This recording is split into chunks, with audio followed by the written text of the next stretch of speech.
So I'm really excited because tonight we've got Gabby, one of the TAs, presenting on logical reasoning habits. I've personally become increasingly interested in habit formation in recent years to better serve you in your LSAT studying. And I'm excited to see Gabby take on this challenge as well, particularly as it relates to logical reasoning, necessary assumption, and flaw questions. Gabby has been increasingly engaged with the LSAT project in general and with her LSAT studying and in the courses as well. So I'm really excited, given her previous participation and engagement, to share her thoughts with all of you. So without further ado, Gabby, please take it away. I'm excited to hear from you and what you have to share. Great. Thanks, Steve. Hi, everyone. Like Steve mentioned, my name is Gabby, and just a bit of background about me. I began studying for the LSAT in August. I will be rewriting in January, and I am currently a part-time student, and I'm Canadian. So yeah, that's cool too, I think. Anyways, and tonight I just shared a link actually, so if anyone has trouble seeing it, let me know. But tonight what I wanted to talk about is the importance of habit formation and having adaptive approaches in specifically for answering LR questions, and I'll be focusing on necessary assumption as well as flaw questions.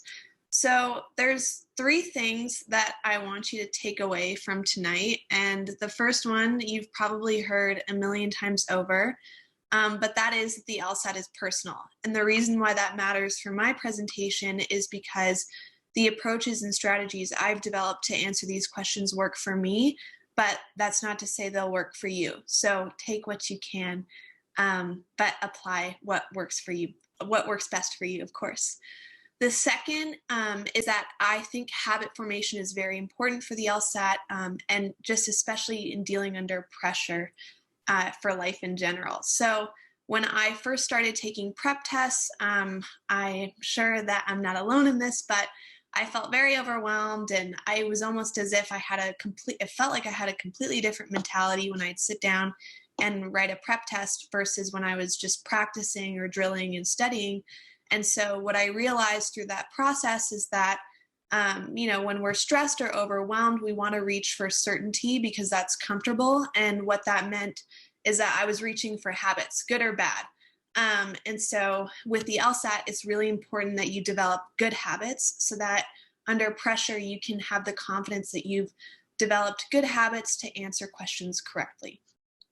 And the last piece is that, in my opinion, on the LSAT, having confidence is a product of 2 things, and that is knowing what works for you and having the flexibility to adapt your strategies or approaches when the question requires. And that's actually why my topic is what it is tonight, because I was finding in my studying process that while I had maybe an approach that for necessary assumption questions that worked for 90% of questions, on the 10% of questions it didn't, and instead of feeling overwhelmed, I just created another approach to use. So I'm not suggesting that you create 6 billion different approaches. I would recommend sticking to as few as possible, but in any case, we'll go through that tonight. And yes, Steve, it would be wonderful if you could screen share for me. So what I'll begin with is my general approach to LR. So when I'm approaching LR questions, I have the same first few steps for every single question type, regardless of, like I said, the question type. And that is when I start, my first task is identifying the main conclusion. Personally, I'm a question type first person, but I know that for a lot of other students, they read the stimulus first, but regardless, this is my approach. So I determine the main conclusion, I identify my evidence, and then I identify the relationship between the evidence and the conclusion. And the first 2 steps are really important because if you don't identify the conclusion correctly or you don't identify the evidence, you can't understand the relationship between the 2 properly. And at least in my experience, I found that that was a big reason. Not identifying the conclusion properly or not identifying the evidence correctly was a big reason why I had so much trouble with flaw questions at the beginning. And so that is my general approach to every LR question. So before we get into necessary assumption questions, does anybody have any questions? Feel free to jump in. But yeah, okay. So I wanted to start with necessary assumption questions tonight. And like you'll see, I've kept the overall strategy at the beginning because that's what I start with. And what I was hoping we could do was go to question 11, section 3 of the June 2000 LSAT. And what I'll do is I'll go through this question with my preliminary strategy and then go into 2 different ways and how you could solve this question. So I'll give everyone a couple minutes to read it and let me know. Maybe just somebody type in the chat when they're ready. Great. It looks like a few of you are ready, so I'll hop in. I was going to type out the conclusion and evidence, but I'm not going to out of fear that LSAC will sue me. However, you can feel free to use this doc and follow along. So this stimulus, I'll start with what's our conclusion. So on my first read through, okay, my conclusion is that mercury levels in seabirds today are higher than they were 100 years ago.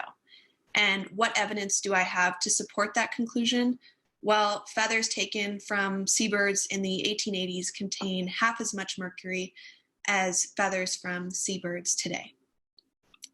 So the first technique that you can use to solve this question is what I'll call the negation technique. Steve has quite a few videos on this technique. I'm sure many of you have seen them, but for those who might be unfamiliar with this technique, it's essentially taking the logical opposite of an answer choice. And why this works is because in a necessary assumption question, the necessary assumption is an assumption that must be true to guarantee the argument works. If it wasn't, the argument would fail. And so for this question, if we were to take the negation technique, actually, I'll ask, what were the answer choices that were tempting, or what did people put for the correct answer choice? E, okay. So using this technique on E, let's see, if the process used to preserve seabirds in the 1880s did substantially decrease the amount of mercury in the bird's feathers, would this destroy our argument? Well, if the process used to preserve birds in the 1880s did substantially decrease the amount of mercury in the bird's feathers, then that would create the possibility that maybe there was as much mercury back then, but it faded over time, or the preservation technique used decreased the amount of mercury present in the bird's feathers. So I see that somebody else said that A was tempting. So if we use the negation technique for A, the proportion of a seabird's diet consisting of fish was not as high on average in the 1880s as it is today. So taking the negation of that answer choice would be the proportion of a seabird's diet consisting of fish was as high on average in the 1880s as it is today.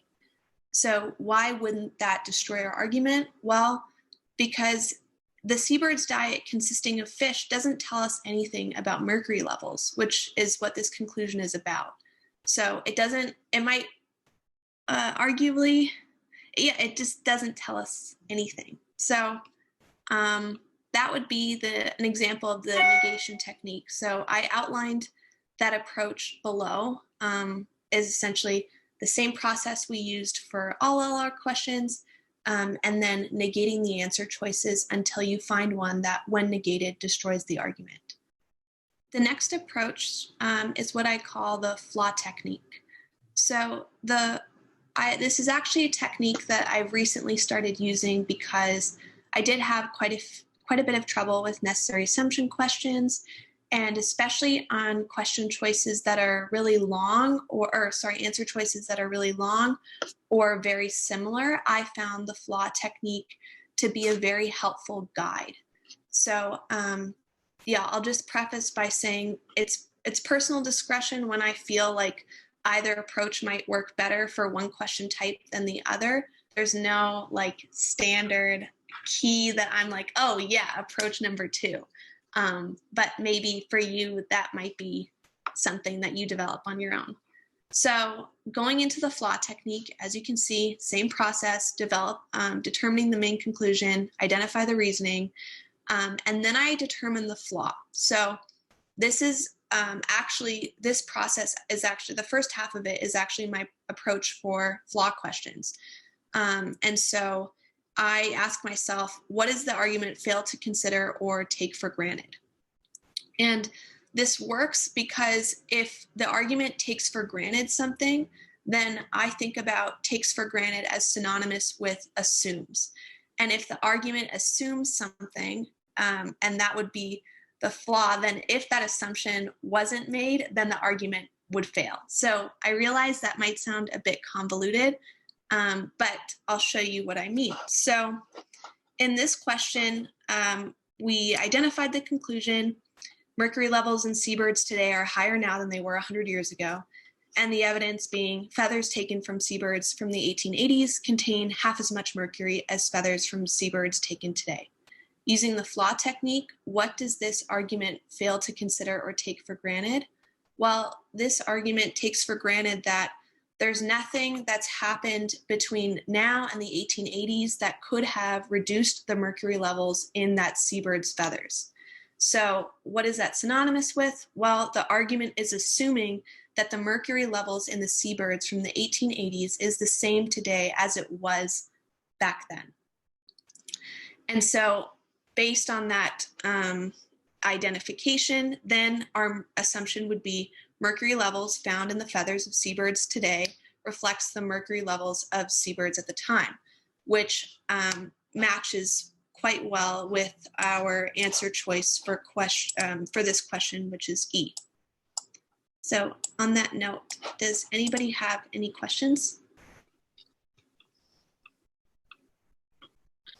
I have a question, Gabby. And also thank you for sharing this. This like makes a lot of sense.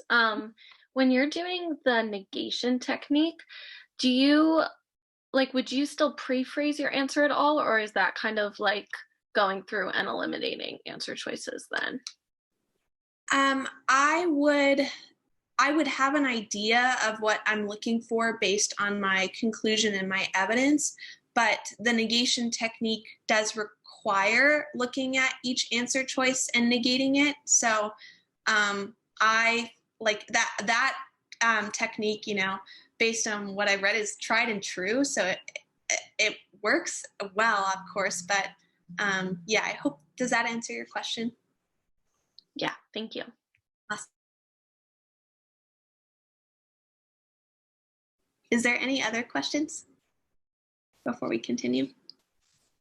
I have a question for you, Gabby. Just to kind of piggyback off of what Casey said for a minute, definitely thank you for this presentation. It's super great so far.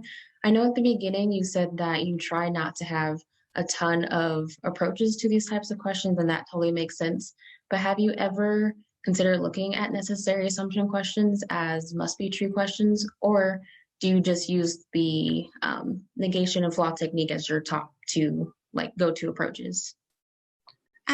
I have never considered using the must-be true approach, but does that work for you? And if it does, would you like to share more about it?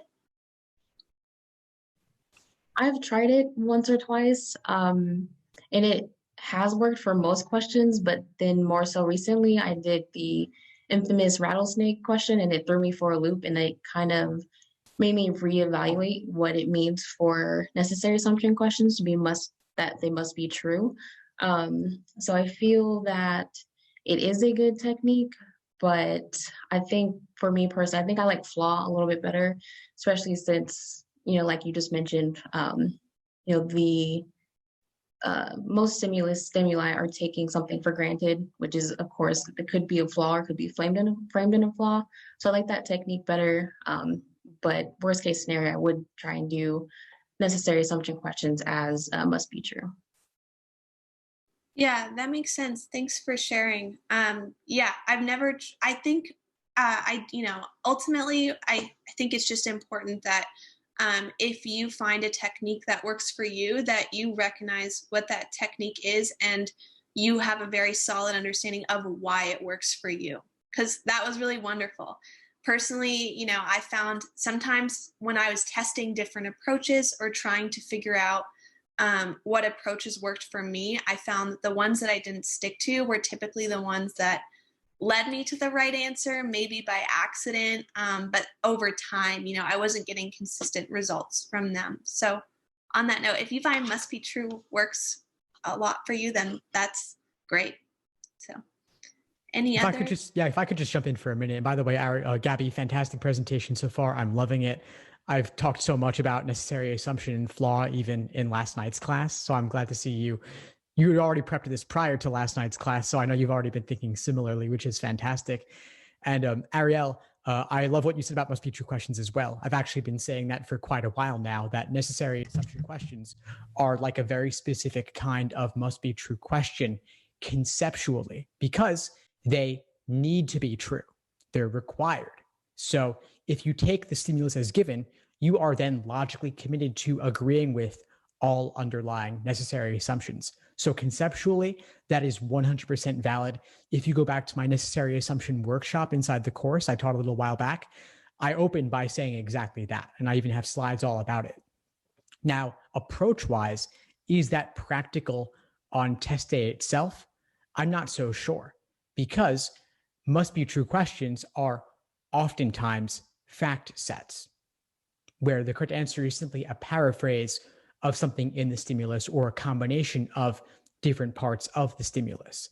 Necessary assumptions, on the other hand, relate to a gap in the argument, an unstated underlying premise. They're implicit, so you're not going to see them directly stated in exactly the same way as you might for a must be true question. Now, that rattlesnake question, Ariel, that's one of the toughest logical reasoning questions of all time, which is why I've used it as an example at various points. No, I cannot cite all 10,000 LSAT problems by memory, but that one in particular is well worth looking up. That question, I won't give it away, but the correct answer seems like it's out of left field because it's unstated. And it's one of many, many things that are unstated, implicit in the argument for it to work, typical of many necessary assumption questions. But for a must be true, technically that could be correct, but they're not likely to go with something so implicit for a must be true question as they would for necessary assumptions. So just some thoughts there. I think that Gabby's approach of negation then flaw is pretty solid.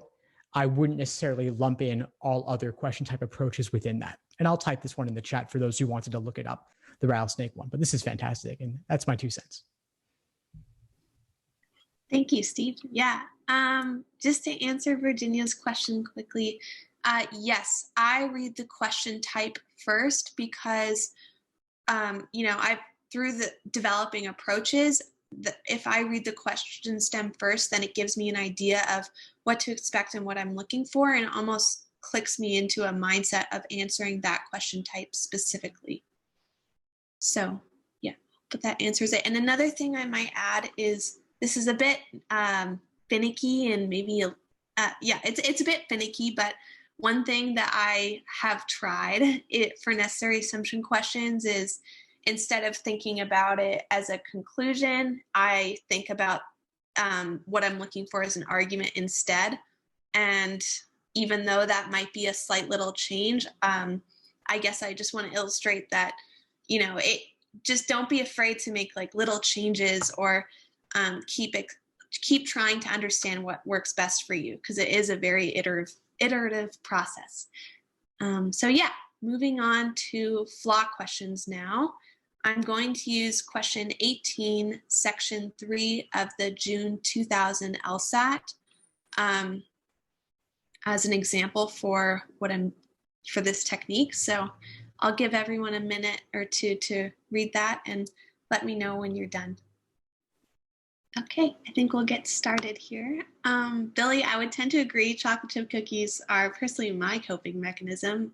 Perhaps I should have put that in this doc, but in any case, getting ahead of things here. So you'll recognize for this stimulus that same follows. Like, I'm looking for the main conclusion, I'm identifying my reasoning, and then I'm answering the question, what does this argument fail to consider or take for granted? So while maybe it fails to consider that there are or other moral values that should take the forefront of the moral obligation to family members.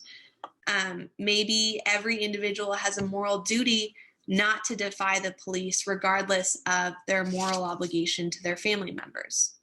So based on that, looking at the answer choices, I see somebody mention that they chose D. So D states, takes for granted that there is no moral obligation to obey the law. So is this stimulus taking for granted that there's no moral obligation to obey the law? I guess so. Tyler mentioned that answer choice. How do you feel that that answer choice is supported? Sorry to call you out if you're comfortable. That's okay. I don't mind. So at first I was, I don't know, I kind of chose it pretty quickly and decided that, that I don't know. I don't think I was equating moral as actually like a duty of like what you're supposed to do in society. I was thinking it more of like a family moral rather than like a social moral kind of. I don't know if that's kind of what led me because I'm thinking in my mind what morals say that we have to obey the law other than the law itself. So I mean, I guess I was kind of like mincing words, but I still see where that's incorrect, and that I'd like to withdraw my answer. Okay. Good thing is you can do that in this space. So based on Tyler's response, I think he pointed out something really important, which was that, sometimes in reading the stimulus, it can be easy to input your own bias or your own thoughts and opinions. And that is really distracting, and it makes it much more difficult to do your job, which is, in this case, identify the flaw in the argument. So why is D incorrect? Well, I don't think the stimulus is saying that there's no moral obligation to obey the law, nor is it implying that there's no moral obligation to obey the law. If anything, it's just saying that sometimes it's morally okay to obstruct the police, but we're not saying that, it's always okay to obstruct the police or we should never obey the law. So I see Billy chose C. Billy, did you want to talk about why you chose C, if you're comfortable? I can't hear you. I picked it because, it was talking about it provides that the parent's duty is to protect their child from harm. And then it was talking about how the police could be making a false arrest. And so I was picking that because, to me, that's what it says, presumes without providing justification and allowing the police to arrest an innocent person, assist rather than obstruct justice. And so, okay, I think that's going against the conclusion now that I look at it more, because it says, hence, it is also likely to be widely accepted that it is sometimes morally right to obstruct the police in their work. And then C talks about assisting the police, which goes totally opposite. So I was picking that. Yeah, I shouldn't have picked it. Oh, no, yeah, I was looking at it. Yeah, through that process, I thought you did a wonderful job of identifying, okay, actually, this answer choice is not supported by the stimulus, and in that it doesn't. They're not saying that allowing the police to arrest an innocent person is helping. They're saying it's okay to obstruct the police in their work by hiding a person who I guess presumably the police is after. Okay, yeah, you have people that also chose C with you. So looking at the right answer, fails to consider the possibility that other moral principles would be widely recognized as overriding any obligation to protect a family member from harm. How can we support this flaw? Well, looking at our conclusion, we said that the stimulus is concluding that sometimes it's morally justifiable to defy the police based on the evidence that people have a moral obligation to protect their family members. And this fits in that the stimulus is failing to consider that there could be something that supersedes obligation to family in obstructing the police. So I hope that made sense. If we're good on that one, I'll go through the next approach that I use to answer flaw questions. And this is using a question that I wrote. So yeah, I'll give everyone a couple minutes to read it. And since it's my question, actually, I can jump on the doc here. I will not do myself. Yes. Can I actually ask a question about the last one we did? Yes. So I was just wondering, like, what your thought process would be for eliminating choice A. Choice A utilizes a single type of example for the purpose of justifying a broad generalization. Well, I suppose my thought process in eliminating that answer choice would be that the conclusion isn't a generalization. They're not saying it's always okay to obstruct the police in their work. They're just saying it's probably okay. It would probably be widely accepted that sometimes it's okay to obstruct the police in their work. So on that note, I'd suppose there's no generalization, and then also utilizes a single type of example for the purpose of justifying. I can understand the appeal to that one, because few would deny that a person is known by the person's parents. That seems like an example. I guess personally, I'm really careful with examples, because when I think about an example, it has to be in the LSAT. I find the examples are typically very specific, or much more specific than this stimulus would provide. So in this, and Steve, if you want to jump in on that one, if that makes sense.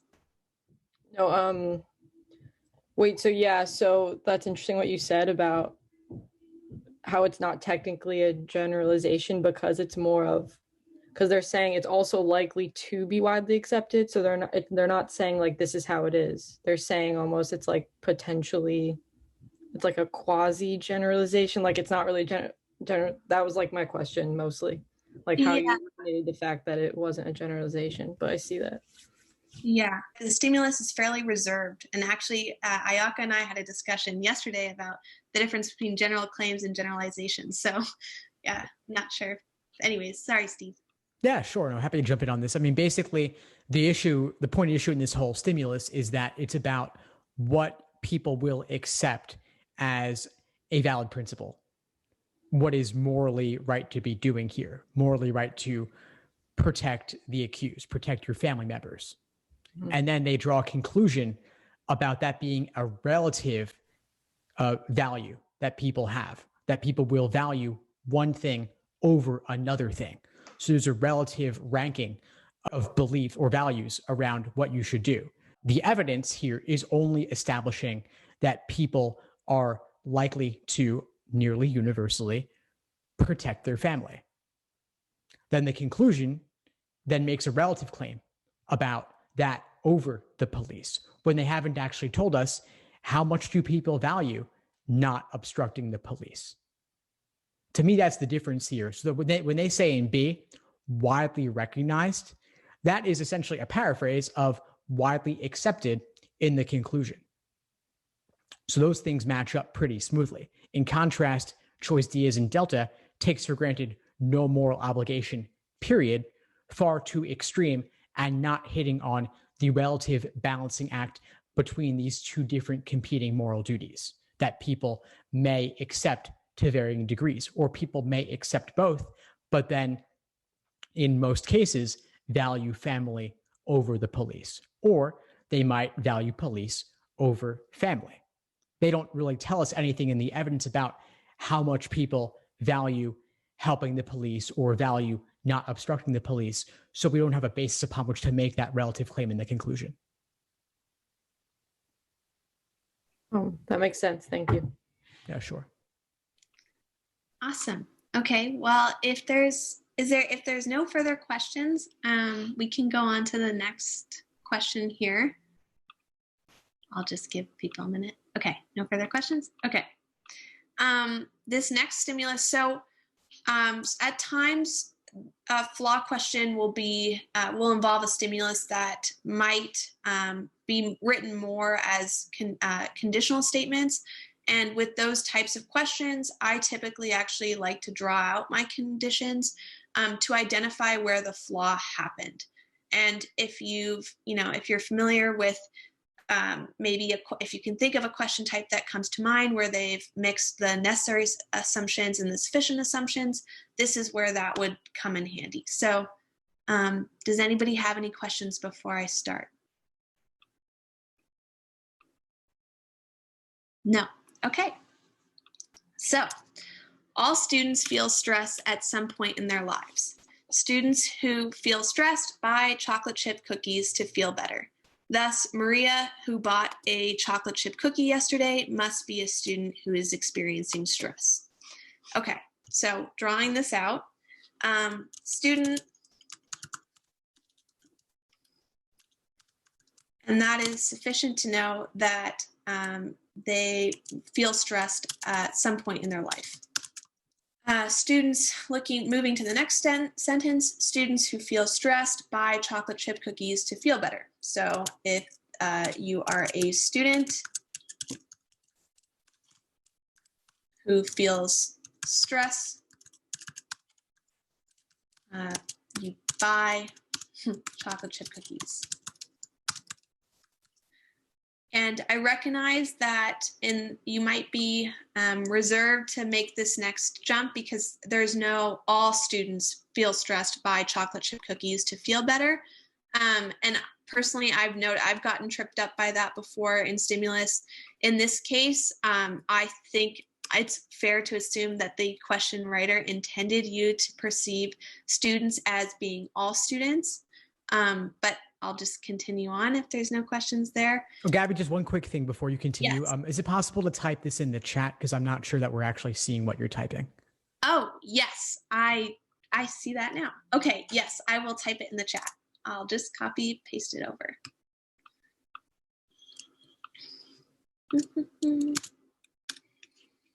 Okay, so students, arrow, feel stress at some point.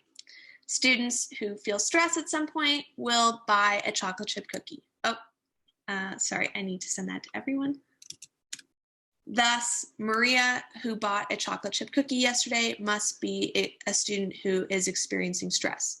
So is buying a chocolate chip cookie sufficient to assume that you are a student who feels stress? No, the mistake is that this stimulus didn't confused the sufficient condition, or took a condition that is necessary for something to be true as one that is sufficient for something to be true.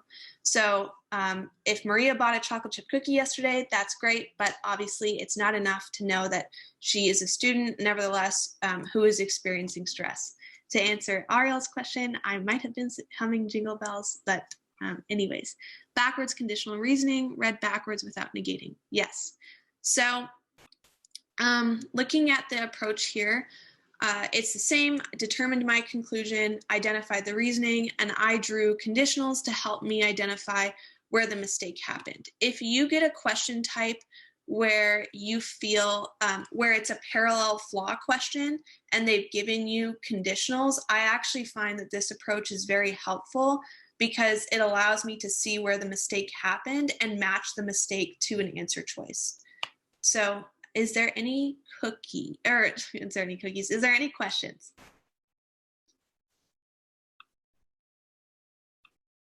I actually have a question about this, and I love that you say that, especially when they're giving you like multiple diagrammable statements, that you do go ahead and diagram them. I get shy from diagramming too much, and it's almost really, once one or two questions, especially like when fatigued, I can definitely see, almost especially for parallel reasoning, to follow. So my question is that, do you read the entire stimulus first to get a picture of what you're going to diagram, or as soon as you see the first sentence with those sufficient necessary indicators, do you start plugging away at it? That's a really good question, Alyssa. Personally, in my experience, I have recently just, I think I've been at this for long enough now that with the stimulus, I can tell whether it's going to have conditional statements in the stimulus. So I will start to diagram. But that being said, I also feel comfortable enough that I have the time to do that. Diagramming is a very lengthy process. So I don't feel like it wouldn't, and if you can do this without diagramming, that's great. Personally, I've just started doing that so that I can be more accurate, and hopefully one day I don't have to diagram. But I hope that answers your question, Alyssa.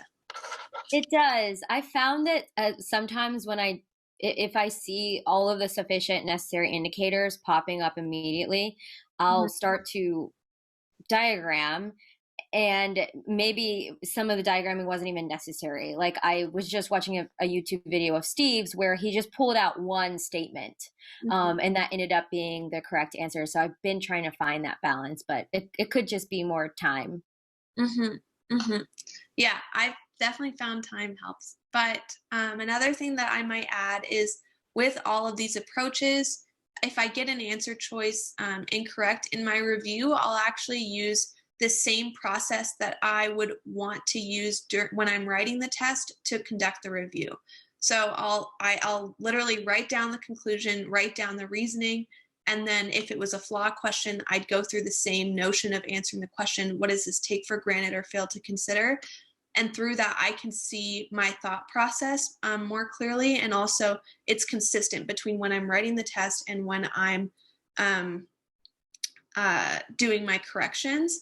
And sometimes, it becomes very apparent where my mistake happened, because we are creatures of habit, and I'll realize, oh, I misidentified the conclusion, or I misidentified the evidence, or, oh, you know what, like I didn't see where the stimulus made a jump there. So that's another thing that I would personally recommend, or that I found to be helpful, is with these approaches, I use them to do my corrections as well. And I think that helps see where your mind it was, or where it is now. So yeah, is there any questions? I had another question for you, Gabby. So I know in the chat you typed that you had like your two different conditional statements, like if you're a student, you feel stress, and then the second one, if you're a stressed student, you buy chocolate chip cookies. I don't know if this is a mistaken attempt at this question, but I would have kind of skipped the first conditional, just because the conclusion mentions how Maria bought this cookie, so therefore she must be essentially a stressed student. So I don't know if that's a pitfall to kind of overlook conditional statements and stimuli in general. The answer might just be, it depends on the conclusion. So I don't know if you have any thoughts or opinions about kind of skipping that first conditional statement you wrote down.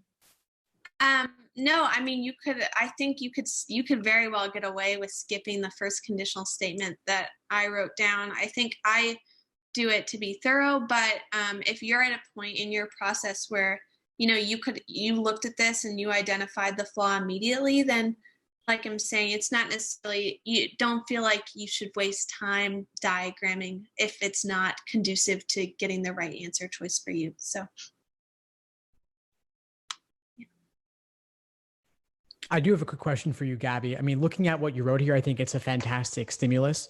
I'm wondering about that last sentence, Maria, comma, who bought a chocolate chip cookie yesterday, comma, must be experiencing stress.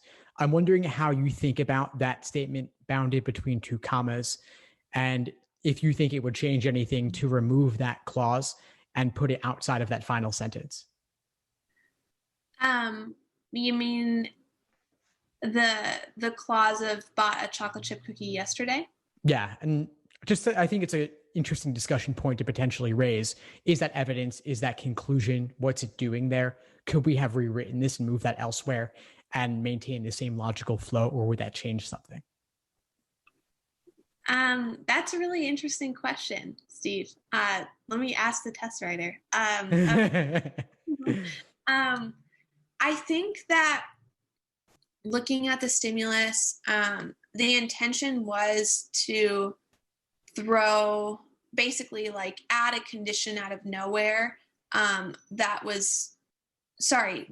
intention was to like just flip a condition. I think that even if you didn't have bought a chocolate chip cookie yesterday, if you had felt stressed, thus must be a student, that would still be the flaw. I think that I tried to throw all the conditions in there, but they're not necessary, which is perhaps what Ariel was getting at. Yeah, no, I think you're absolutely right. I think it's kind of fun to me that you put that first sentence in there when potentially we could remove that. I mean, I could even consider that first sentence to be quote unquote filler, and it might function okay despite the removal of that part. If we just, I'll strip this down and type something in the chat. What if we said stress student, so SS, stress student arrow buys chocolate chip cookies? That could be evidence. Then we have conclusion. Maria, who bought a chocolate chip cookie yesterday, must be a student experiencing stress. So bought cookie, then stress student. So we leave that first sentence out, could function smoothly, right? Now, what if we take that buys chocolate chip cookie and what if we made it evidence instead? So what if we said, students who feel stressed buy chocolate chip cookies to feel better, period. Second evidence statement, Maria bought a chocolate chip cookie yesterday, period. Therefore, Maria must be a student who is experiencing stress. So I've taken that piece out, put it in the evidence, or put it before the thus. I then maintain stress students buy chocolate chip cookies. Then conclusion, Maria is a stress student. That first piece of evidence, buy chocolate chip cookies, is then being taken to activate the contrapositive when it's really only activating a mistaken reversal. So my point being that part bounded between two commas, in my view, is really just a piece of evidence hidden after the thus. Because they're telling you there, Maria bought a chocolate chip cookie yesterday. That's not the conclusion. That's a buried piece of evidence. So I think you actually made it potentially tougher by including it there, which is a good thing. That's throwing more tricks in as a test maker. So I like that you did that. I think it's interesting. People will diagram things like this differently. Some people will diagram it the way I just did it. Others might diagram it the way that you did it. And so if you see explanation sources, they may cover this sort of concept either way. I don't know that necessarily really matters. I think overall, as we say so many times, you make it your own. Nobody's scoring you on your diagramming style or the technicalities of how you went about it. Point is, can you spot mistaken reversal in the end? Yeah. Oh, and I see Casey's point of, if this was a must be true question. I think with this question, to Ariel's point, all of the evidence Steve just pointed out wasn't necessary to answer this question. But if it was a must be true question, I wouldn't gloss over a single sentence, because you never know what's going to be relevant, and you want to make sure that you have a very strong understanding of what the stimulus is stating is fact. So that's all I had for this evening. So thank you guys for listening and being such great participants. And thank you, Steve, for giving me this opportunity. This was fantastic, Gabby. Well done. Let's all give Gabby a round of applause for putting this together for everybody and giving a great presentation. Awesome. Well, we're just a few minutes shy of the top of the hour. If anybody has any points of clarification or questions on anything covered tonight or anything logical reasoning, please let us know. But otherwise, I'm happy to wrap up here. And thank you all for joining, for your great questions and participation. Thanks, Gabby, again. We've got much more coming your way next week. Any questions, of course, reach out. I'm happy to help. And thank you again, Gabby. Good night, all.